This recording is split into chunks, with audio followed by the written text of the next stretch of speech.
요한복음 18장 1절부터 12절까지 읽겠습니다.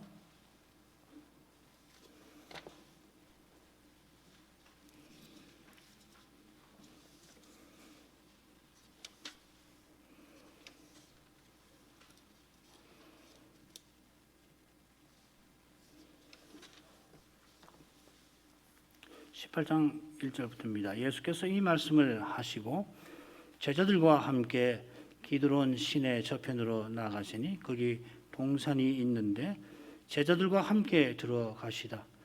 거기는 예수께서 제자들과 가끔 모이시는 곳이므로 예수를 파는 유다도 그곳을 알더라.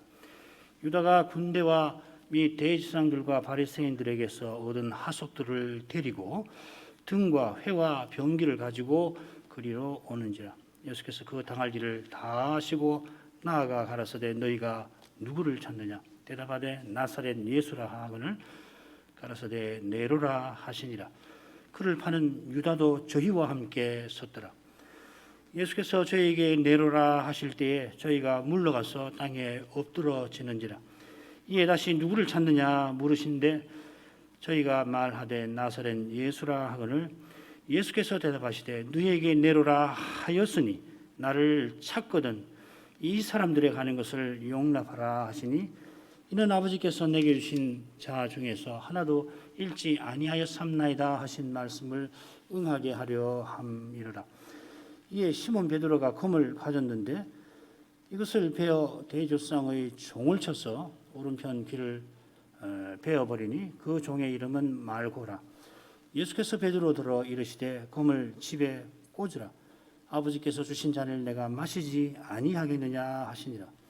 이에 군대와 천부장과 유대인의 하속들이 예수를 잡아 결박하여. 거기까지입니다.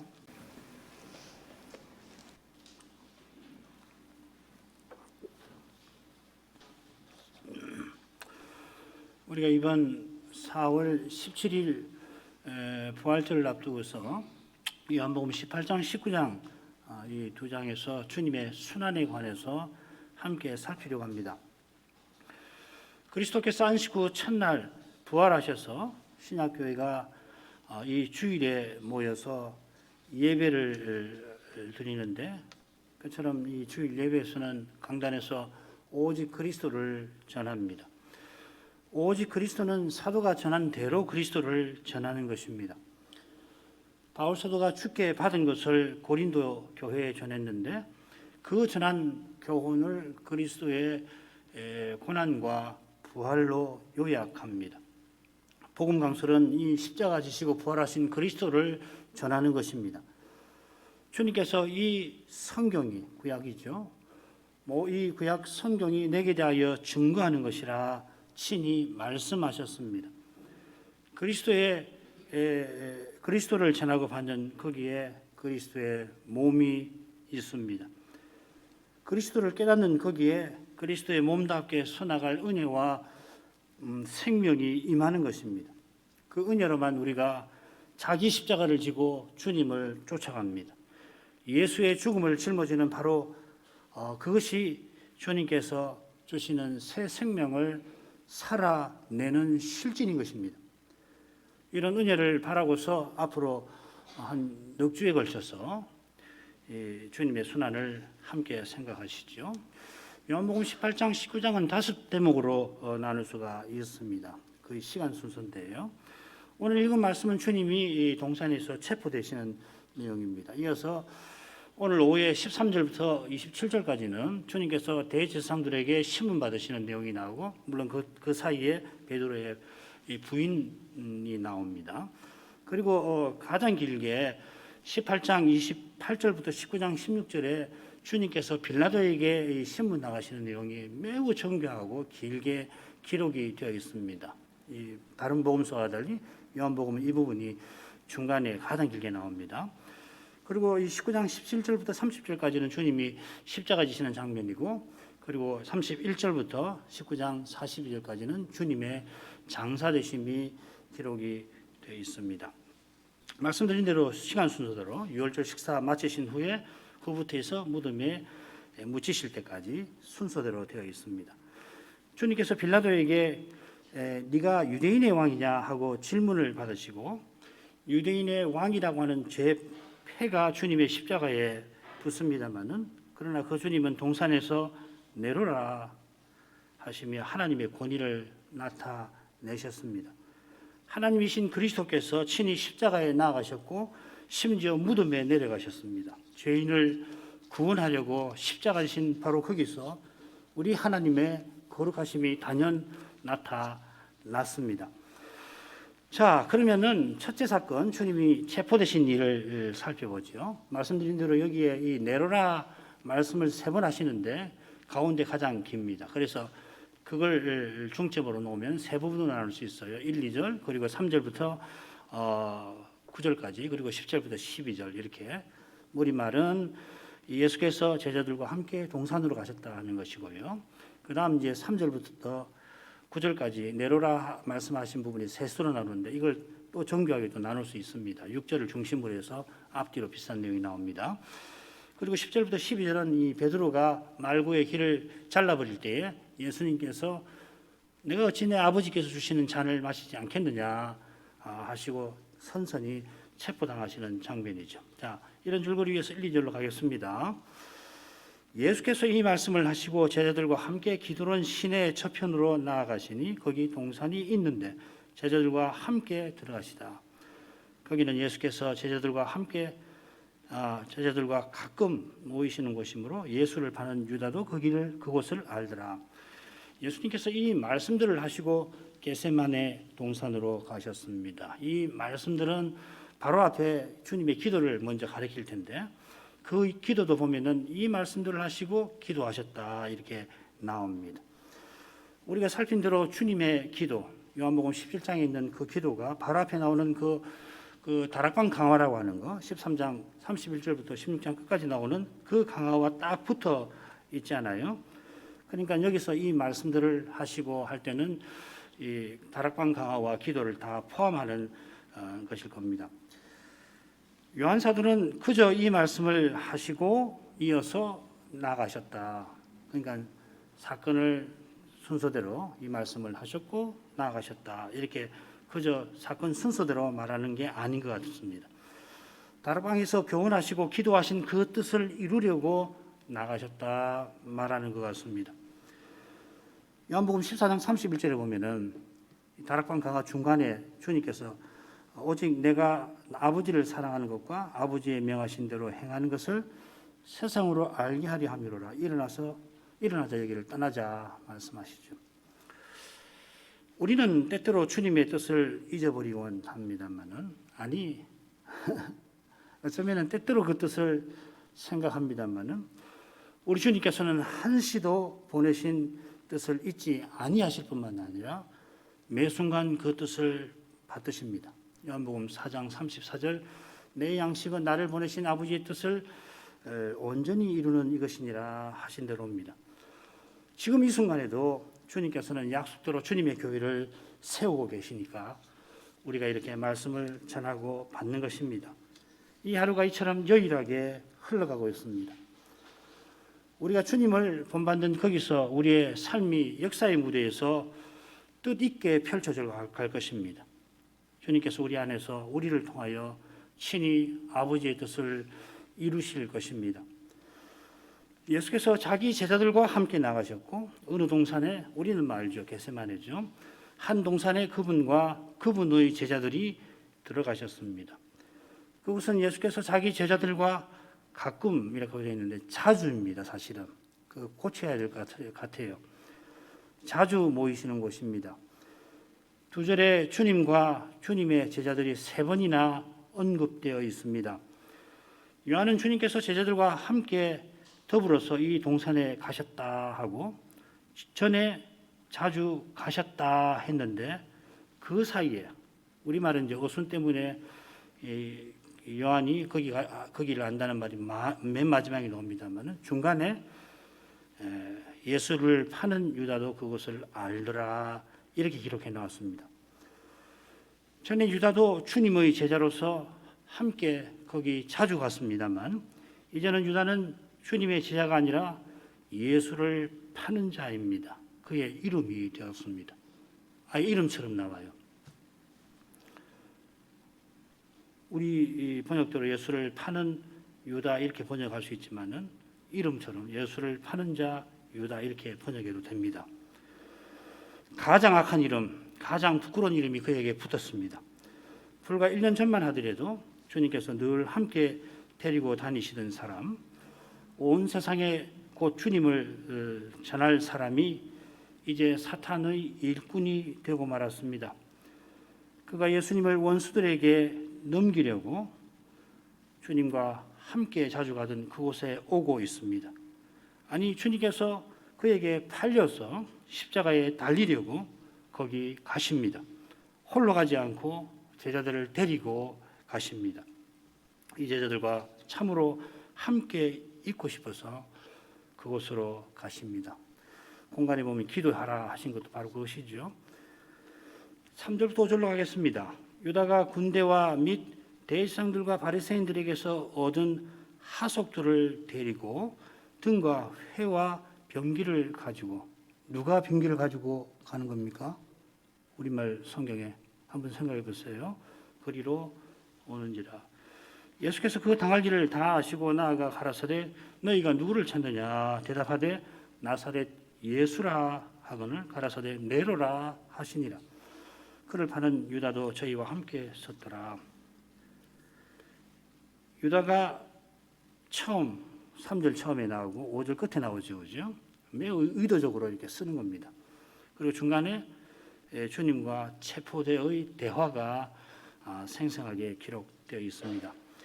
유다가 이제 주님과 함께 있지 않고 군대와 하속과 함께 옵니다. 함께 할 뿐만 아니고 함께 한다는 말이 5절 끝에 나오잖아요. 그런데 3절에는 어떻게 되냐면은 주님께서 제자들을 데리고 동산에 오셨듯이 유다는 군대와 하속을 데리고 옵니다.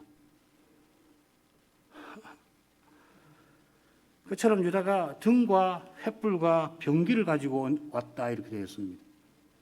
왜 이렇게 표현할까요? 그 병기가 얼마나 많겠어요? 그게 유다가 어떻게 다 가지고 옵니까? 다른 의미겠죠, 그죠? 주님을 따르던 유다가 이제 주님의 체포대를 따라 다니게, 자기를 따라오게 합니다. 어린 양처럼 목자이신 주님을 따라 저 영광의 목표로 가는 줄로만 알았던 그 사람이 이제 사탄의 목적을 이루려고 앞장서고 있습니다. 설마 이 대제사장들이 유다에게 높은 직위를 줬겠습니까? 12절에 천부장이 나오는데 유다가 천부장보다 더 높은 직위를 가지고 데려오는 거 아니죠. 그저 길을 안내하는 사람에 불과합니다. 그런데 요한은 이렇게 기록을 해요. 그가 예수를 넘겨주겠다 약조하니 은 30을 주었을 뿐입니다. 요한 사도는 가룟 유다를 돈꾀를 슬쩍하는 도둑이라 불렀는데 욕심에 팔려서 그가 지금 주님을 팔려 합니다. 욕심에 팔린 그의 마음에 사탄이 예수를 팔려는 생각을 불러넣었고 급기야 사탄이 그 속에 들어간 겁니다. 이제 그는 예수를 잡아 넘기기 위하여 살고 있습니다. 자기가 무슨 짓을 하는지 곧 알고서 자살을 합니다마는 지금은 자기가 하는 이 악한 짓에 온 마음을 쏟아 붓습니다.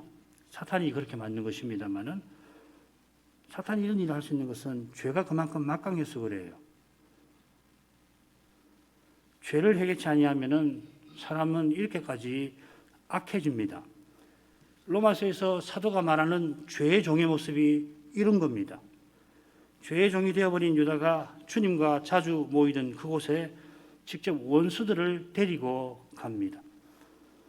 유다가 데려온 군대는 필시 대제사장과 바리새인의 하속, 이 하속이란 말은 성전 경비대입니다. 이 공회가 군사를 가지고 성전을 호위하잖아요. 그들과 구분되는 로마 군사들로 보입니다. 아무리 봐도 이 군대는 로마 군대로 보입니다. 이 내용이 공관복음에는 분명하게 나오지는 않습니다. 안 나옵니다. 그래서 언론 공관복음과 다르게 보이는데 그렇다고 해서 요한이 지금 없는 이야기를 한다고 단정해서는 안 될 거예요.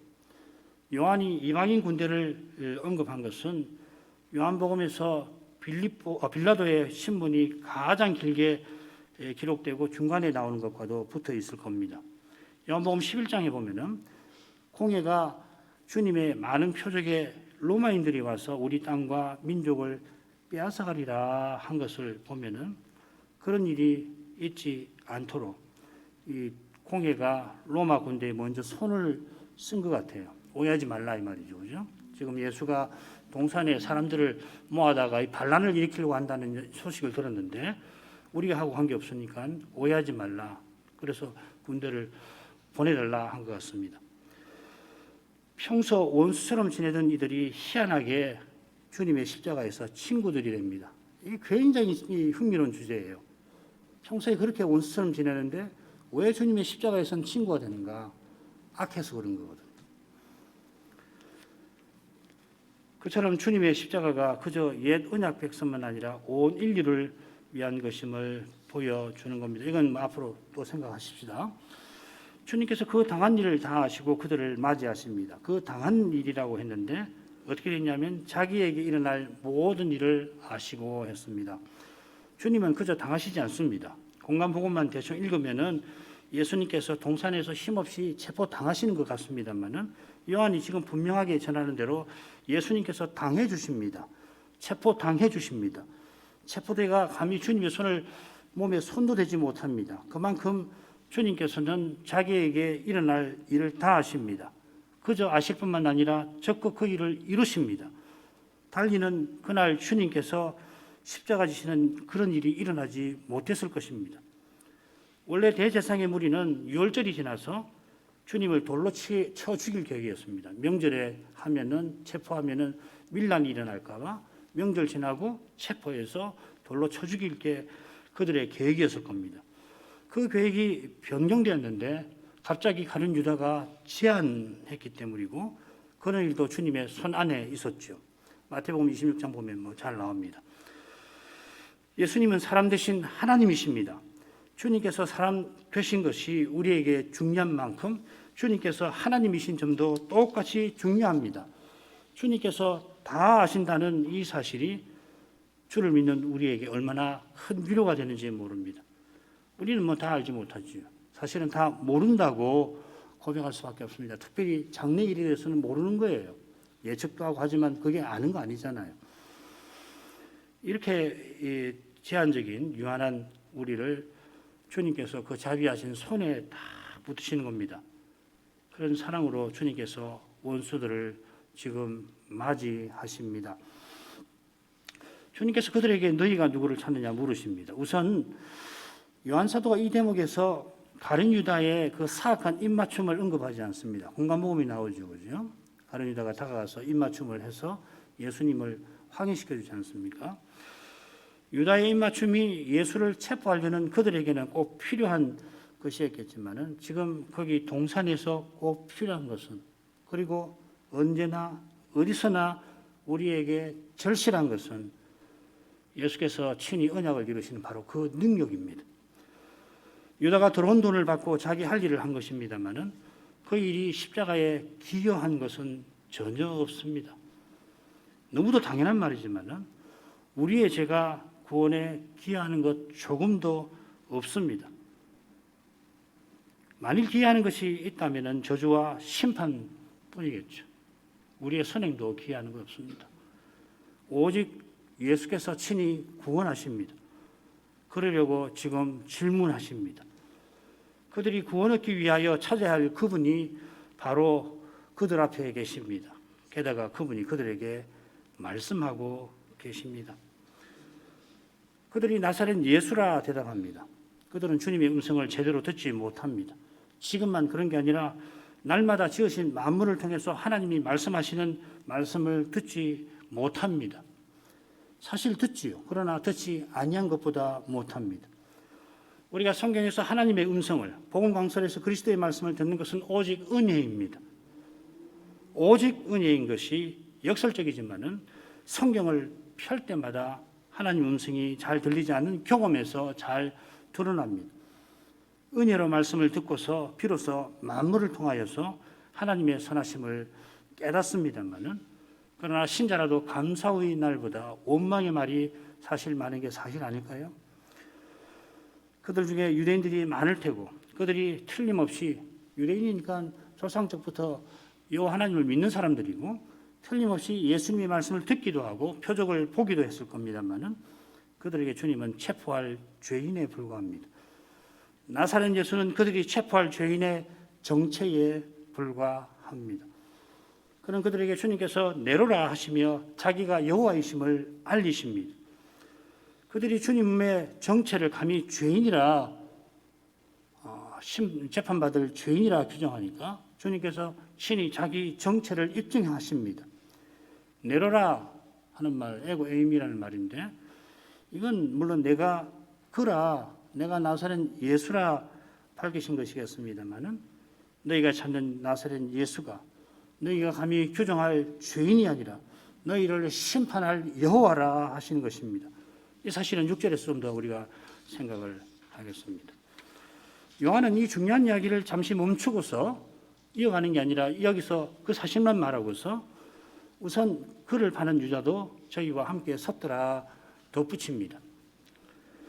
다시금 유다를 그를 파는 자라 부르면서 전에 주님과 함께 있던 그가 이제 저희와 함께 예수님을 체포하려 한다 말합니다. 그는 주님의 목소리를 식별했습니다.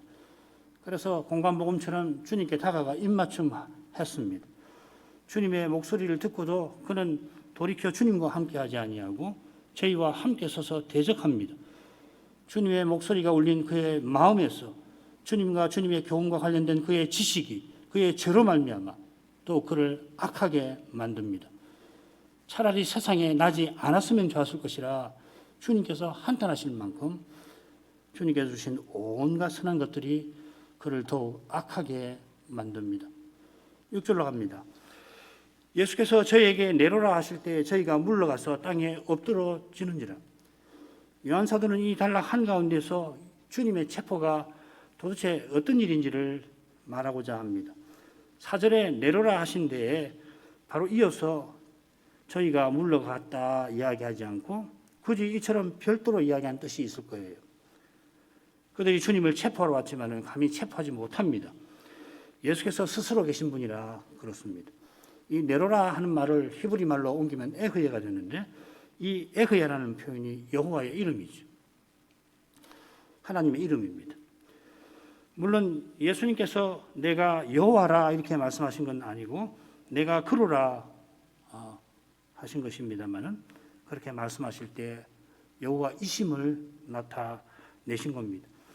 그 거룩한 의미 앞에 무장한 군대와 경비병들이 물러가서 땅에 엎드러집니다.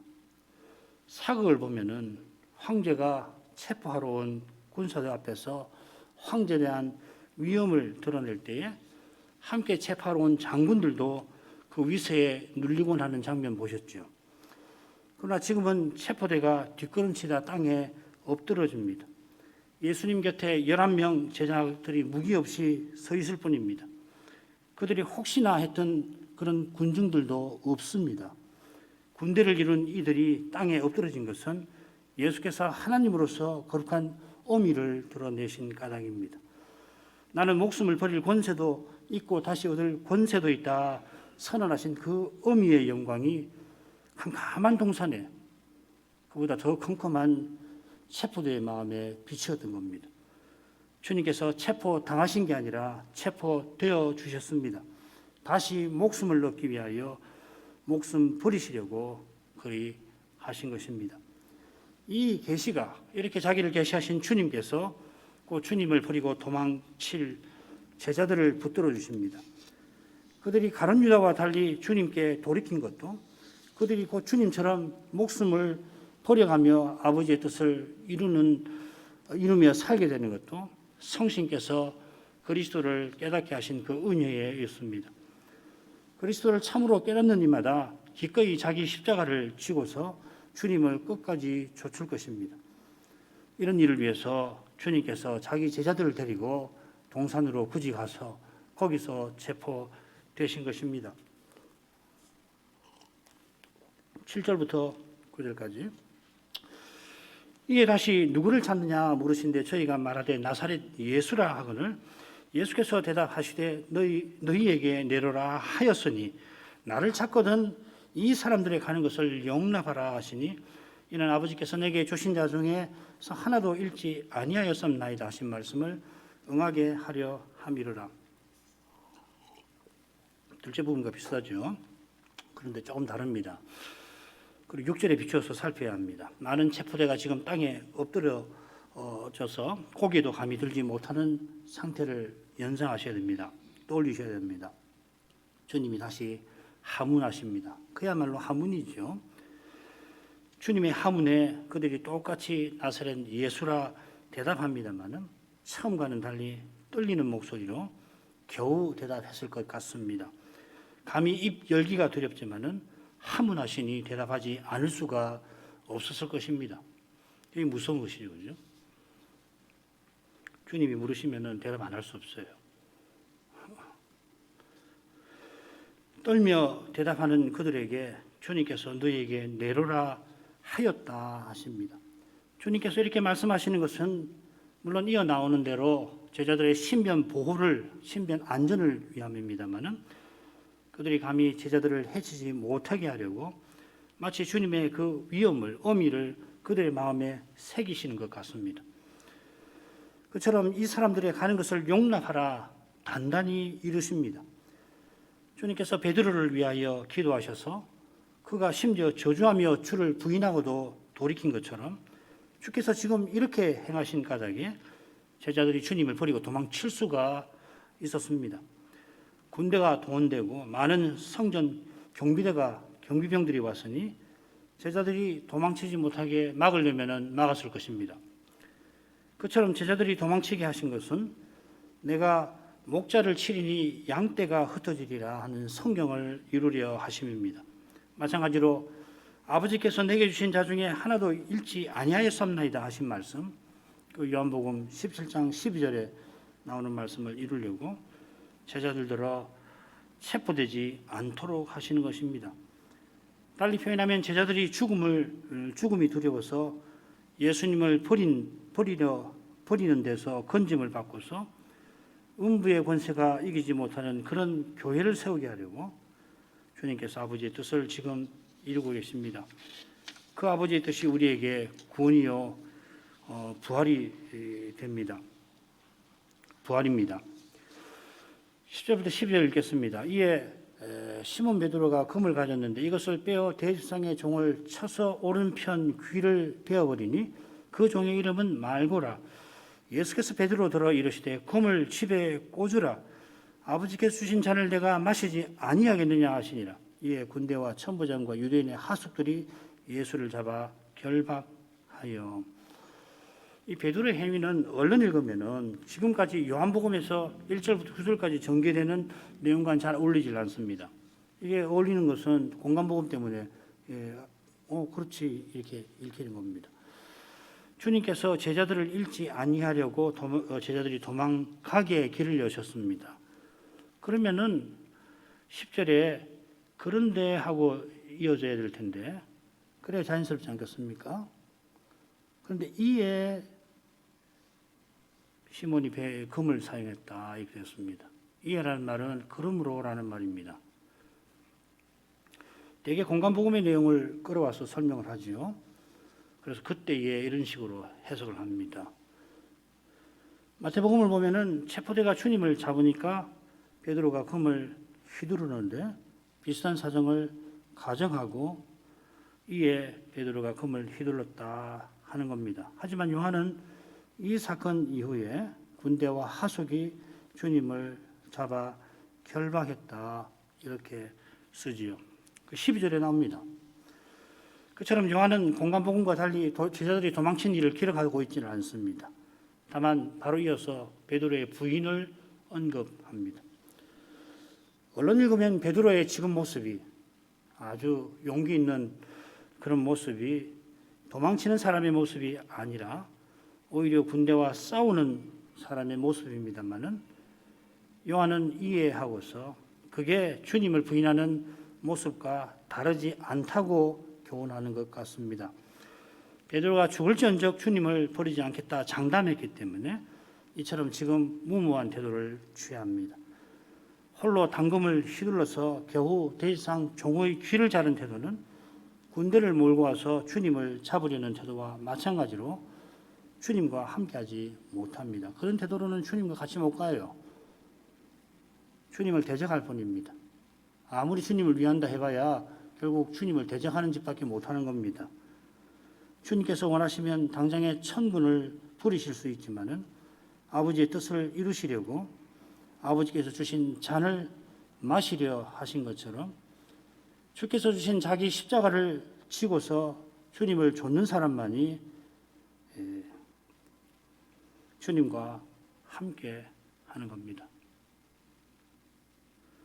자기 십자가는 내 뜻대로 마옵소서 하신 주님처럼 자기를 부인하는 사람만 집니다. 주님께서 그날 여러 시간 전에 나에 가는 곳에 네가 지금은 따라올 수 없으나 후에는 따라오리라 하셨습니다. 그런데 베드로는 주님 그 말씀을 무슨 말씀입니까? 겸손히 받지 않고 주를 위해서 내 목숨을 버리겠습니다 하였습니다. 그런 그에게 이날 밤에 네가 3번 나를 부인하리라 경고하셨습니다. 주님을 따라가려고 목숨도 불사하겠다 하고서 지금 검을 빼어듭니다마는 불과 얼마 후에 말고에 일가되는 사람이 네가 그 사람과 함께 동산에 있던 것을 내가 보지 아니하였느냐 물을 때 베드로는 비굴하게 부인할 겁니다. 비굴하게 부인하는 베드로가 지금 검을 들고 휘두르는 그 베드로입니다. 사람의 눈에는 이 두 베드로가 같은 사람 맞는가 싶을 정도로 달라 보이는지 모릅니다만은 주님의 눈에는 그 사람이 그 사람입니다. 그런 사람은 자기 십자가를 지고 주님을 따라가지 못합니다. 부끄러움과 죽음이 두려워서 가지를 못합니다. 주님이 체포당하실 때에 되실 때에 베드로는 다른 열제자와 똑같이 정신없이 주랭랑을 놓을 것입니다. 그리스도를 참으로 얻은 사람만 그리스도의 모든 것을 기꺼이 버리게 될 겁니다. 내게 사는 것이 그리스도라고 확신하는 사람이 죽는 것도 유익함이라고 말할 수가 있을 것입니다. 그 사람만 죽음의 두려움을, 그래서 부끄러움을, 예수를 쫓아가는 일로, 믿음으로 사는 일로 당하는 부끄러움을 견딜 것입니다. 바로 거기에 그리스도께서 아버지께 받은 잔을 마시는 목적이 있습니다. 우리가 그리스도처럼 살게 하려고 주님께서 십자가로 나아가십니다. 천군을 부리시는 그분이 선선히 십자가에 달리십니다. 이는 악을 선으로 이기기 위해 하심입니다. 우리의 악을 주님의 선으로 바꾸려 하심입니다. 우리도 주님처럼 악을 선으로 갚게 하십니다. 기꺼이 고난받아서 영광에 이르게 하십니다. 이것이 그리스도의 부활이고 장차 우리의 부활입니다. 기도하겠습니다. 걸어가신 아버지, 금년 부활절을 앞두고서 요한복음에서 그리스도의 순환에 관하여 함께 살피도록 선한 기회 주셔서 감사합니다. 주님께서 십자가에 나가신 그 길이 매 순간 아버지의 뜻을 이루는 길인 줄 압니다. 그리스도는 실로 신실하셔서 아버지의 의를 이루셨고, 그래서 주를 믿는 우리의 구원이 결코 무너지지 않게 하십니다. 주님께서 신실하셔서 이제도 저희가 신실할 수 있게 하십니다. 베드로가 금을 들고 말고의 길을 자른 그 일에서 그가 사도로서 자기 십자가를 지고서 주님을 좇는 일이 거기서는 나올 수가 없습니다. 그처럼 그가 금을 휘둔 그런 마음에서 그가 곧 그리스도를 부인하게 될 것입니다. 사람의 힘으로 행하는 태도는 그리스도를 믿는 것과 조금도 어울릴 수가 없습니다. 사람의 꾀로 행하려는 마음은 겸손히 하나님 뜻을 받들 재간이 없습니다. 오직 자기를 부인하는 사람만 날마다 자기 십자가를 지고 주님을 좇을 수 있습니다. 자기를 부인하는 길은 주님의 십자가의 거룩한 빛에 비추어서 자신이 얼마나 죄인인지 철저히 깨닫는 데서만 열릴 것입니다. 주의 거룩하신 영광을 참으로 뵙는 이는 감히 자기를 내세우지 못합니다. 그처럼 겸손히 주를 의지하고 또 의지하게 됩니다. 저희가 이처럼 살아가게 하시려고 주님께서는 아버지께서 주신 그 잔을, 그 진노의 잔을 기꺼이 마시려 하셨습니다. 주님의 심정을 품는 교회가 십자가를 앞두신 주님처럼 아바 아버지하고 부르짖는 데까지 이르게 하실 것입니다. 이런 믿음을 저희에게 늘 내려주시기를 구합니다. 예수님의 이름으로 기도합니다. 아멘.